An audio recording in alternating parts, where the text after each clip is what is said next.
Cristian Fabián Ospina Rodríguez: si un país con regulaciones como Estados Unidos pasó lo de los opioides durante años, ¿no desacredita tu confianza en las instituciones? No, pues no está regulado. La regulación es mínima, la regulación sobre la medicina es mínima. Nadie le dice a los médicos lo que pueden o no pueden recetar. Nadie vigila lo que pasa en los hospitales.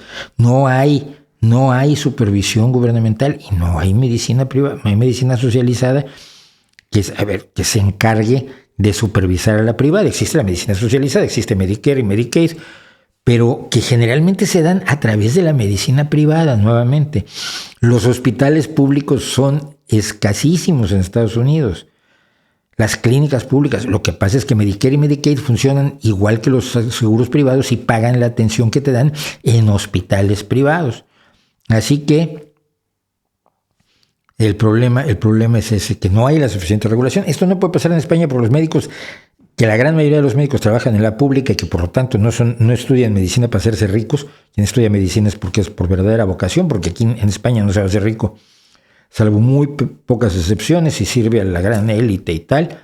Los médicos van a trabajar en la privada, van a tener un sueldo excelente, muy por encima de la media española, pero no se van a enriquecer, pero tampoco pueden recetar lo que se les dé la gana. Tienen protocolos y tienen supervisiones y tienen gente que ve a ver qué hiciste tú con los últimos 400 pacientes que recibiste, a ver si no estás haciendo una barbaridad. Y te puedes quejar de ellos además, y puedes cambiar de médico. Yo alguna vez cambié de médico, así que...